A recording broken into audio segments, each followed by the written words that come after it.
Olá, gente querida do meu canal, tudo bem com vocês? Estamos mais uma vez com mais um vídeo importantíssimo sobre administração colonial. Nós vamos aqui nesse vídeo falar um pouco sobre o governo geral.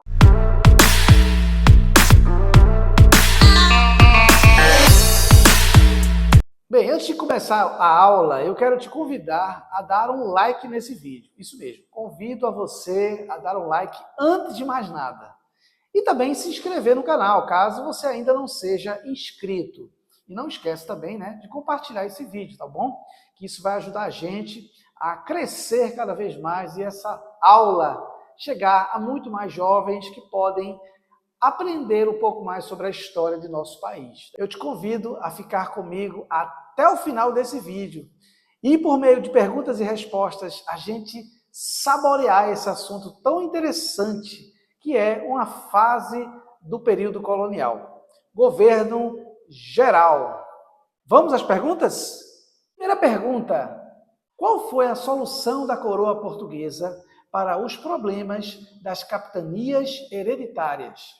Bem, basicamente houve uma tomada de posição bastante enérgica por parte da coroa portuguesa diante dos graves e grandes problemas que aconteciam no sistema de capitanias hereditárias. E a solução principal foi a criação do governo geral em 1549. Esse governo geral ele se iniciou com sede em Salvador, na Bahia. Essa medida foi para resolver de uma vez por todas os impasses, os problemas que tanto viviam as capitanias hereditárias. E outra coisa, outro motivo principal foi a centralização do poder por parte da coroa portuguesa. Segunda pergunta: quem foi o primeiro governador geral do Brasil? Pergunta interessante. Quem foi esse camarada? Quem era esse tão importante cidadão que veio constituir o governo português na colônia brasileira? O governador-geral, ele era um elemento que era nomeado pelo rei.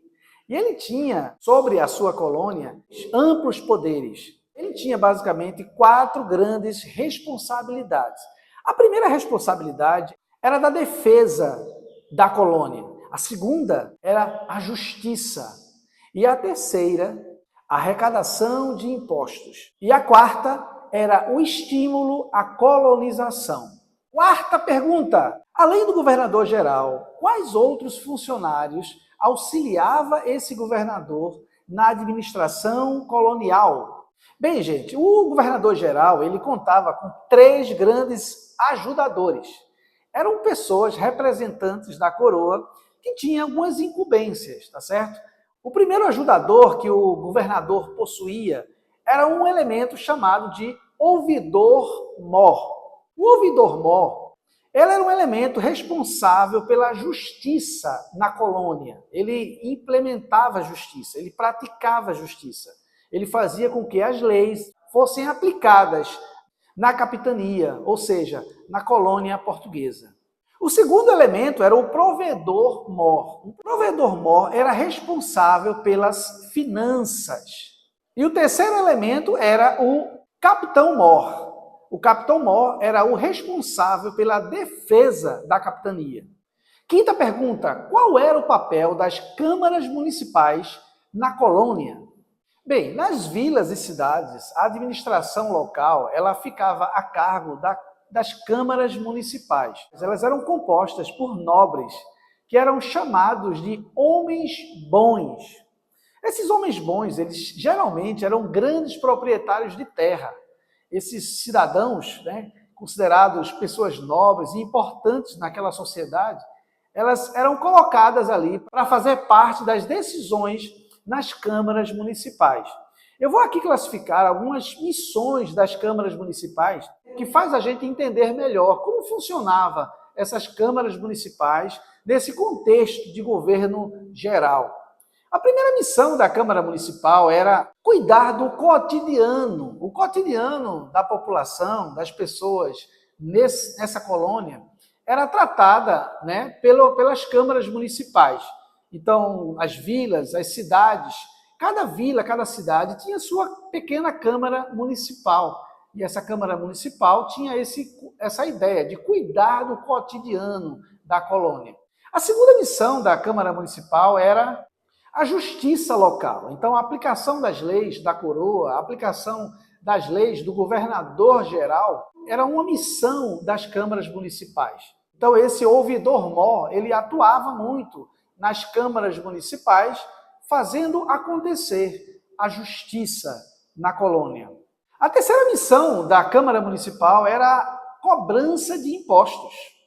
Então, o provedor-mor também se utilizava das câmaras municipais para se realizar essa cobrança de impostos. Quarta missão das câmaras municipais eram a organização das feiras e dos mercados. Então, todo aquele comércio que existiam nas cidades e nas vilas, as câmaras municipais tinham a incumbência, tinham a missão de organizar. Então, as feiras livres, todos os mercados que existiam, quem organizava era a Câmara Municipal. Sexta e última pergunta. Como se dava a relação entre a colônia e a metrópole portuguesa? Bem, toda a administração colonial ela era subordinada à coroa portuguesa. A coroa portuguesa em Lisboa, ela possuía um órgão que era responsável por promover as principais diretrizes políticas e econômicas para a colônia. Esse órgão ele era chamado de Conselho Ultramarino. O Conselho Ultramarino ele se situava em Lisboa e lá emanavam as diretrizes para a administração colonial, promovendo ali a administração da coroa junto à colônia portuguesa. Então, gente, essa é a visão geral do governo geral do Brasil, no início da colonização portuguesa, onde se deu toda essa gestão da coroa junto à colônia, o Brasil recém-descoberto. Se você gostou desse vídeo, não esquece de dar o like, não esquece também de compartilhar e não esquece de se inscrever se por acaso você ainda não é inscrito. Eu quero dizer para você que o próximo vídeo você terá uma aula importante sobre o complemento desse assunto.